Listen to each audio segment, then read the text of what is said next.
ದರ್ಶನ್ ಅವರ ಪ್ರಕರಣದ ಕಡೆಗೆ ಬರೋಣ. ರೇಣುಕಾಸ್ವಾಮಿ ಕೊಲೆ ಪ್ರಕರಣದ ಆರೋಪಿಗಳಿಗೆ ಇನ್ನೂ 1 ವರ್ಷ ಜೈಲು ವಾಸ ಬಿಟ್ಟರೆ ಬೇರೆ ಯಾವ ಆಯ್ಕೆಗಳು ಇಲ್ಲ. ದರ್ಶನ್ ಸೇರಿದಂತೆ ಎಲ್ಲ ಆರೋಪಿಗಳ ಪಾಲಿಗೆ 1 ವರ್ಷ ಜಾಮೀನು ಅನ್ನೋ ಆಯ್ಕೆಯೇ ಬಂದಾಗಿದೆ. ಇವತ್ತು ಸುಪ್ರೀಂ ಕೋರ್ಟ್ ಅಂಥದ್ದೊಂದು ಮಹತ್ವದ ಆದೇಶವನ್ನು ನೀಡಿದೆ.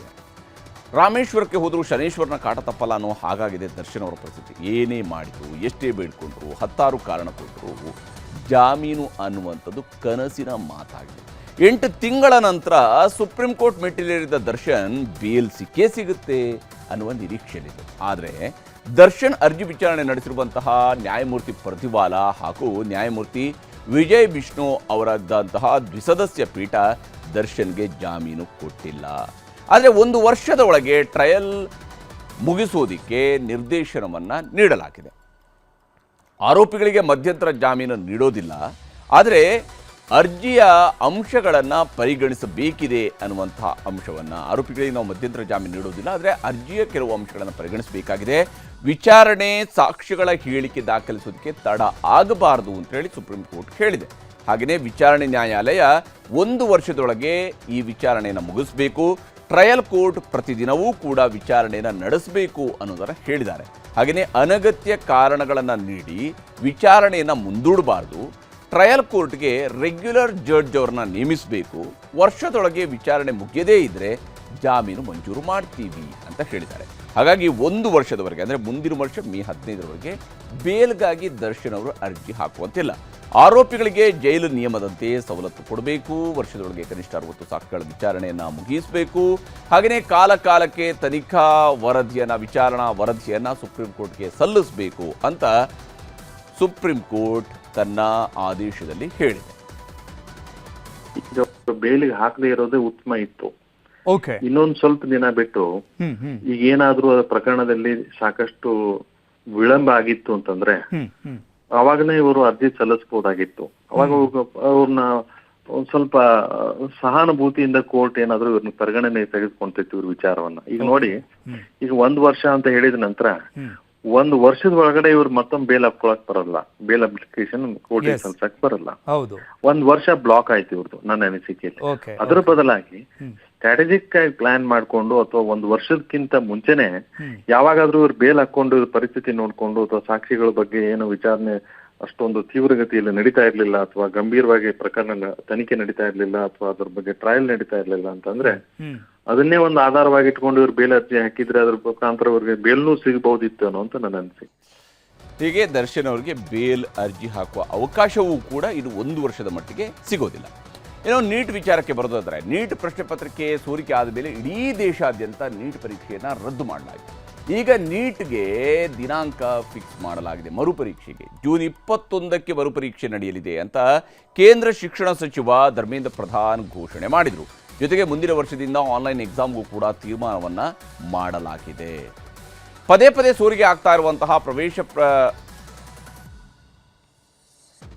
परीक्षा की तिथि घोषणा किया है। 21 जून को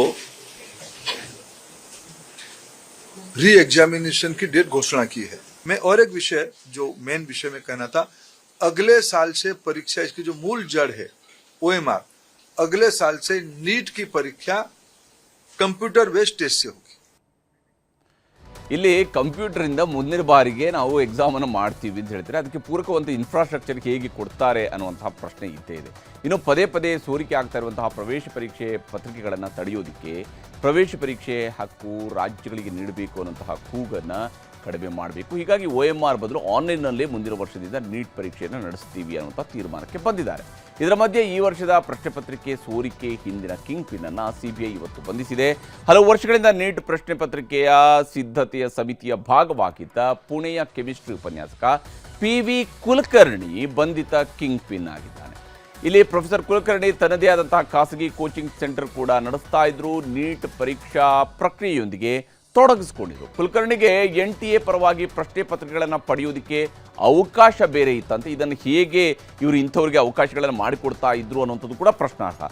ಇದನ್ನೇ ಬಳಸ್ಕೊಂಡು ನೀಟ್ ಪ್ರಶ್ನೆ ಪತ್ರಿಕೆಯನ್ನು ನಕಲು ಮಾಡಿ ಅದಕ್ಕೆ ಬೇರೆ ಪ್ರಶ್ನೆಗಳನ್ನು ಕೂಡ ಸೇರಿಸ್ಕೊಂಡು, ಅಂದರೆ ನಿಮಗೆ 20 ಇದೇ ಪ್ರಶ್ನೆ ಇರುತ್ತೆ, 30 ಎಕ್ಸ್ಟ್ರಾ ಪ್ರಶ್ನೆಗಳನ್ನು ಸೇರಿಸಿಕೊಂಡು ಅದನ್ನು ಹಣಕ್ಕಾಗಿ ಹಂಚಿಕೊಂಡಿದ್ರು ಅನ್ನುವಂಥದ್ದು ಸದ್ಯಕ್ಕೆ ಸಿಗ್ತಾ ಇರುವ ಪ್ರಾಥಮಿಕ ಮಾಹಿತಿ. ಯಾವ ರೀತಿಯಾಗಿ ವಿದ್ಯಾರ್ಥಿಗಳ ಬದುಕಿನಲ್ಲಿ ಚೆಲ್ಲಾಟ ಆಡುವಂತಹ ಉಪನ್ಯಾಸಕರು ಇಲ್ಲಿರ್ತಾರೆ, ಕೋಚಿಂಗ್ ಸೆಂಟರ್ಗಳವರು ಇಲ್ಲಿರ್ತಾರೆ ಅನ್ನೋದಕ್ಕೆ ಸ್ಪಷ್ಟ ಉದಾಹರಣೆ. ಇನ್ನು ಮಧ್ಯಪ್ರದೇಶದ ಧಾರ್ ಜಿಲ್ಲೆಯಲ್ಲಿರುವಂತಹ ಐತಿಹಾಸಿಕ ಭೋಜಶಾಲಾ ಕಟ್ಟಡದ ವಿವಾದಕ್ಕೆ ತೆರೆ ಬಿದ್ದಿದೆ. ಭೋಜಶಾಲಾ ಸಂಕೀರ್ಣ ಹಿಂದೂಗಳಿಗೆ ಸೇರಿದ್ದು ಸರಸ್ವತಿ ದೇವಿಗೆ ಅರ್ಪಿತವಾದ ದೇವಾಲಯವಾಗಿದೆ ಎಂದು ಮಧ್ಯಪ್ರದೇಶದ ಹೈಕೋರ್ಟ್ ಆದೇಶವನ್ನು ಹೊರಡಿಸಿದೆ.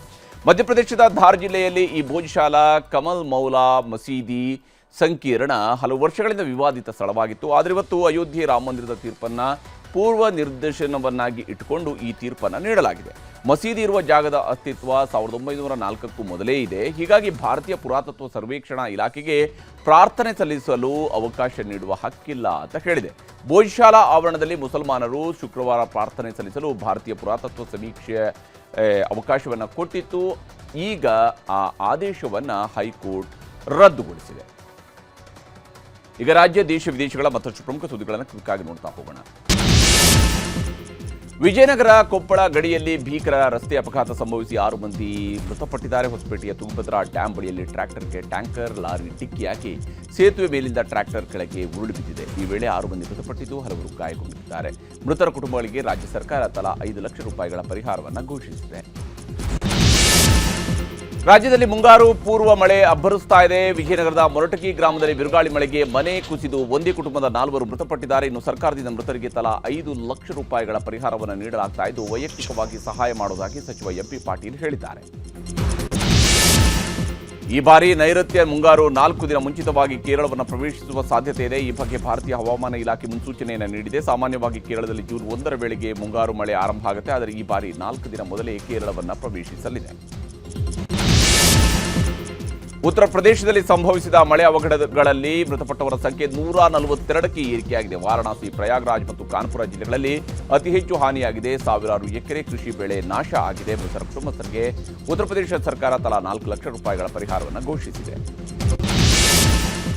ವಿವಿಧ ಬೇಡಿಕೆಗಳ ಈಡೇರಿಕೆಗೆ ಆಗ್ರಹಿಸಿ ಸಾರಿಗೆ ನೌಕರರು ಪ್ರತಿಭಟನೆ ನಡೆಸ್ತಾನೆ ಇದ್ದಾರೆ. ಇದರ ಜೊತೆಗೆ ಈಗ ಹೋರಾಟವನ್ನು ತೀವ್ರಗೊಳಿಸಲು ತೀರ್ಮಾನಿಸಿದ್ದು, ಮೇ 20ರಂದು ಮತ್ತೆ ಸಾರಿಗೆ ಮುಷ್ಕರ ನಡೆಸುವುದಾಗಿ ಎಚ್ಚರಿಕೆಯನ್ನು ನೀಡಿದ್ದಾರೆ. ಎಸ್ಐಆರ್ಗೆ ಕರ್ನಾಟಕದಲ್ಲಿ ಆರಂಭದಲ್ಲಿ ವಿರೋಧ ವ್ಯಕ್ತವಾಗಿದೆ. ಪಶ್ಚಿಮ ಬಂಗಾಳದಲ್ಲಿ ಎಸ್ಐಆರ್ ಕುರಿತಾಗಿ ಕೇಳಿಬಂದ ಆರೋಪದ ಹಿನ್ನೆಲೆಯಲ್ಲಿ ಕರ್ನಾಟಕದ ಕಾಂಗ್ರೆಸ್ ನಾಯಕರು ಅಲರ್ಟ್ ಆಗಿದ್ದಾರೆ. ಈಗಾಗಲೇ ತಳಮಟ್ಟದಲ್ಲಿ ಎಸ್ಐಆರ್ ಬಗ್ಗೆ ನಾಯಕರು ಜಾಗೃತಿ ಮೂಡಿಸ್ತಾ ಇದ್ದಾರೆ.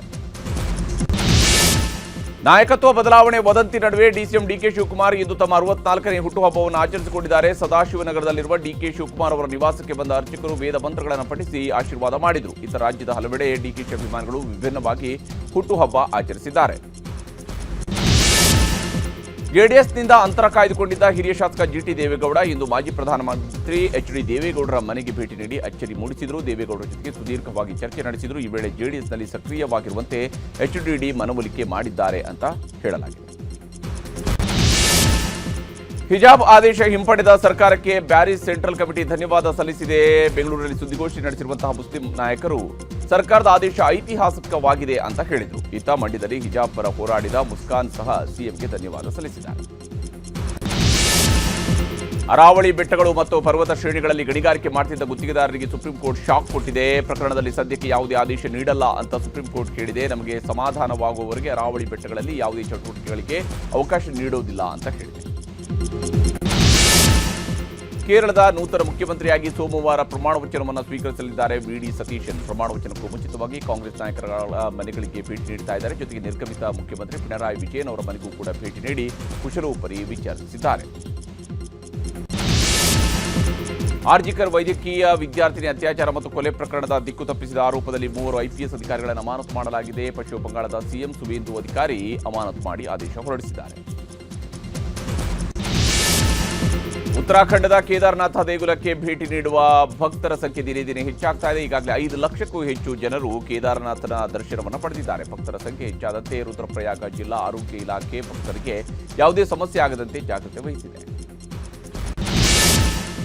ದೆಹಲಿಯ ಶಹದಾರಾ ಜಿಲ್ಲೆಯ ಫರ್ಶ್ ಬಜಾರ್ನಲ್ಲಿ ಅಗ್ನಿ ಅವಘಡ ಸಂಭವಿಸಿದೆ. ಬಿಹಾರಿ ಕಾಲೋನಿಯ ರೈಲ್ವೆ ಮಾರ್ಗದ ಬಳಿಯಲ್ಲಿ ನಿಲ್ಲಿಸಿದ ವಾಹನಗಳಿಗೆ ಕಿಡಿಗೇಡಿಗಳು ಬೆಂಕಿ ಹಚ್ಚಿದ್ದಾರೆ. ಈ ವೇಳೆ ಹಲವು ಕಾರುಗಳು ಬೆಂಕಿಗೆ ಆಹುತಿಯಾಗಿವೆ. ಬಿಹಾರದ ಹೋಶಿಯಾರ್ಪುರ ಬೋರ್ವೆಲ್ನಲ್ಲಿ ದುರಂತವೊಂದು ನಡೆದಿದೆ. ಹೊಸದಾಗಿ ತೋಡಿದ ಬೋರ್ವೆಲ್ಗೆ 3 ವರ್ಷದ ಬಾಲಕ ಬಿದ್ದಿದ್ದಾನೆ. ಸದ್ಯ ಬಾಲಕ 70 ಅಡಿ ಆಳದಲ್ಲಿ ಸಿಲುಕಿದ್ದು ರಕ್ಷಣಾ ಕಾರ್ಯಾಚರಣೆ ಭರದಿಂದ ನಡೀತಾ ಇದೆ.